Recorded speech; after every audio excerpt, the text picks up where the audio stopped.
On this episode of West Chicago Mountain Railroad, let's take a look at this EJ&E Legacy SW1200 switcher from Lionel.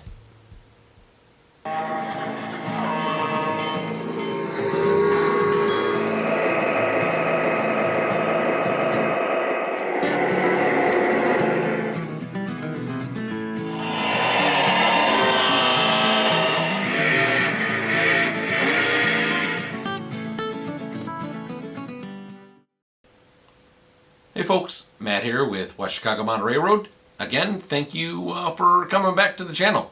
Really appreciate your time. Today we're going to be looking at this really cool EJ&E SW1200 switcher. This is a legacy model from Lionel. Disclaimer, I did borrow this from Berwyn, so I am going to do a review on it and then give it back to him, unless I want to purchase this. So we'll see. This is actually a really cool switcher, and of course it's EJ&E, which is one of my favorite railroads, but I will try not to be too biased in my review here. I do love EJ&E, and I do love little switchers, so I don't know, maybe that'll make me a little bit more of a critic when it comes to reviewing this, but we'll see. Stay tuned. All right, folks, let's go ahead and take a look at what comes with this little switcher as far as boxes goes. For you box lovers out there, you get the standard Lionel orange box, then you get a styrofoam fitted packaging for your SW switcher to keep it nice and secure.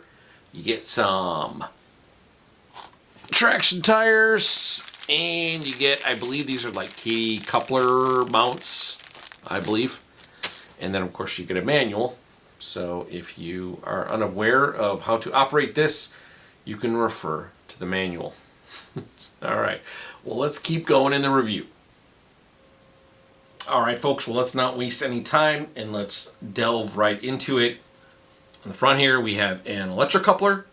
We have a coupler cut bar right here. Some metal railings.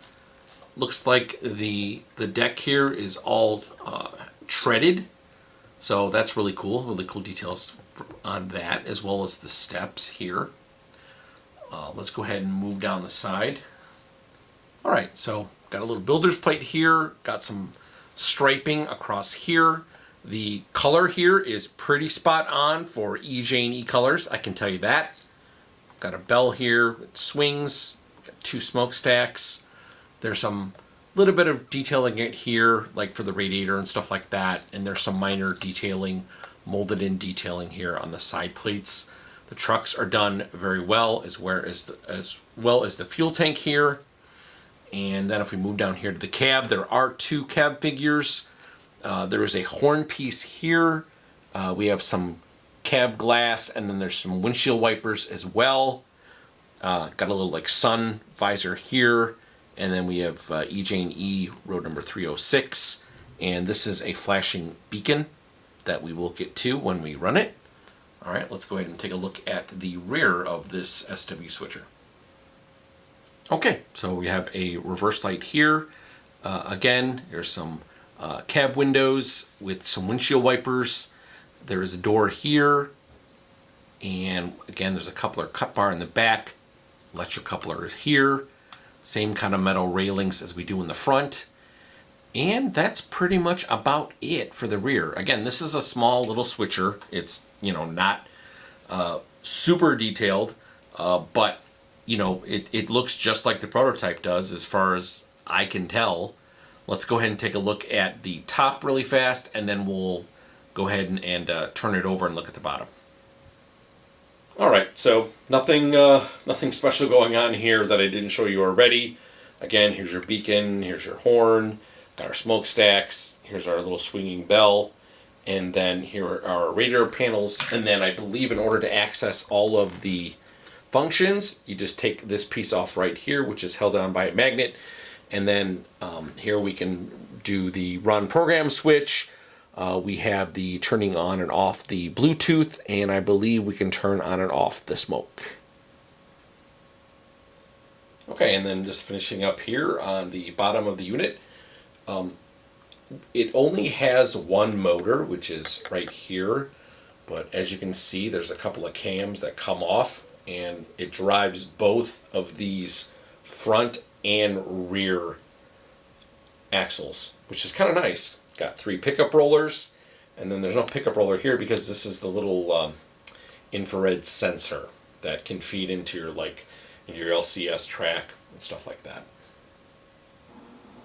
All right, folks, let's do something a little different here that I normally don't show on this channel, but let's go ahead and let's add this particular switcher into my legacy remote.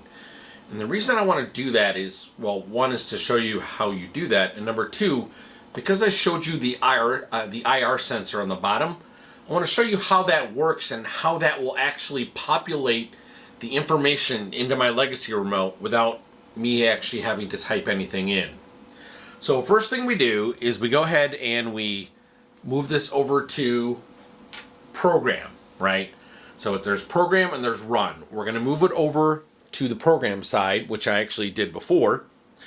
And with power applied to the track, you're going to type, or not type, but you're going to choose engine and then the number that you want to set it to. So I'm going to make this 306, and then at the bottom here, I'm going to hit the set button. Okay, and that's the sound we want to hear, okay? I'm going to go ahead and remove power from the track.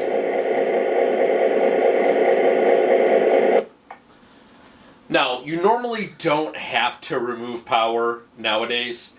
If the switch is actually in a place on the engine where you don't have to actually take the engine off the track, you can kind of do everything with power on. But in this scenario, let's go ahead and follow the rules of the instruction booklet that Lionel has placed.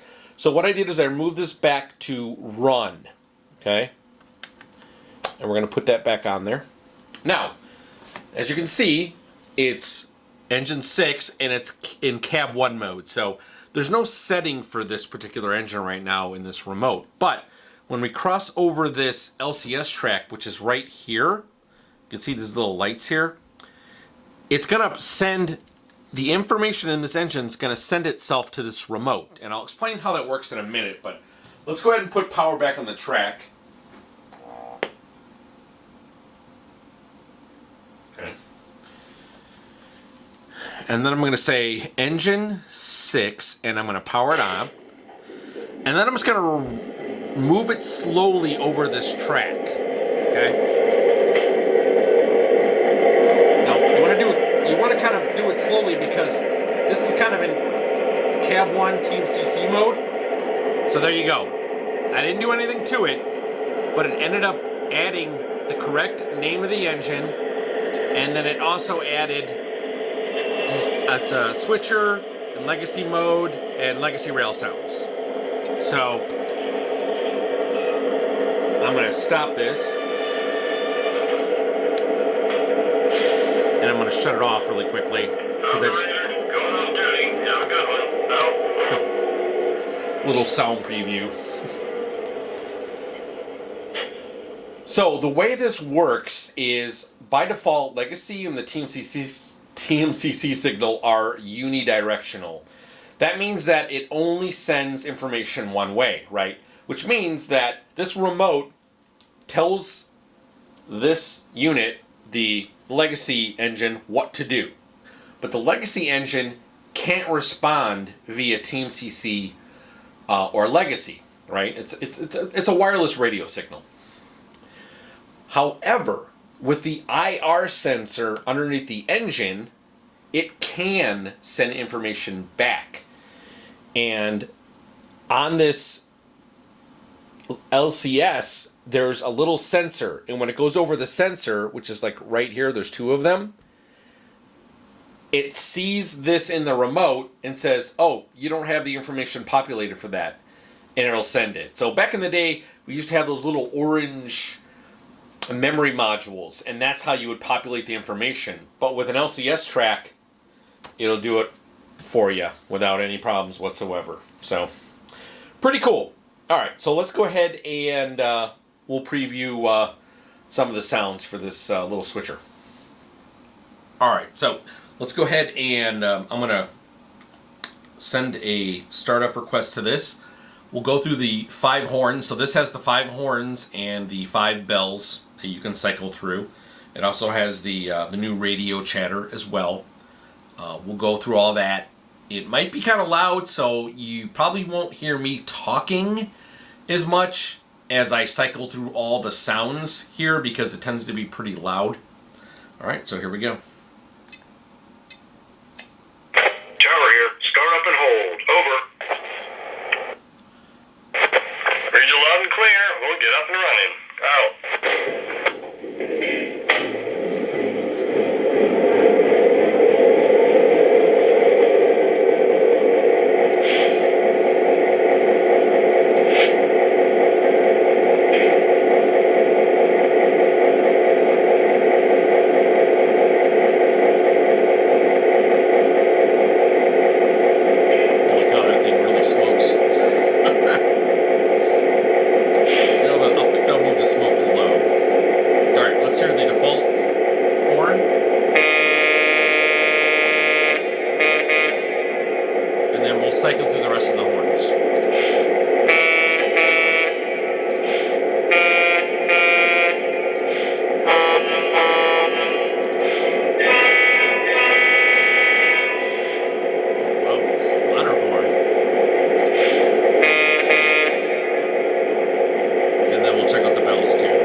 All right, well, that concludes the review and running session for this SW1200 EJ&E switcher.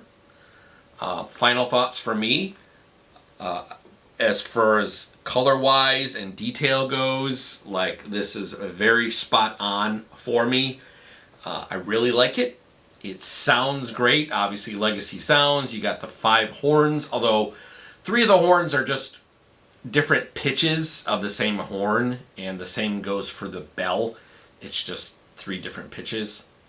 That's fine though. I mean, giving customers options is always a good thing. I like the beacon on top. That's probably one of the things that kind of drew me to this more than anything else. Is I really like the little flashing beacons on top. I don't know. I'm a sucker for those. So, but you know, paint scheme wise, performance wise, didn't seem to have any problems with it. Went through all of my switches without any problems. Obviously, I'm not gunning it through anywhere because, well, it's a switcher. It's not made to, you know, go anywhere quickly. It's made to push freight around between yards for the most part. But yeah, I would recommend this for those who are looking for a small little switcher. As for the cost, it will run you just around $500, which is interesting because it's the same cost as you'll probably find that Genesis that I reviewed. Obviously, 2 different types of engines here, so you know I'm not going to do major comparisons of both of them. But this is a really cool little switcher engine. Again, if you're into transitional era switchers, this can't go wrong. Although these you'll still find around even today in smaller yards where they don't need like a really large switcher. You can find these.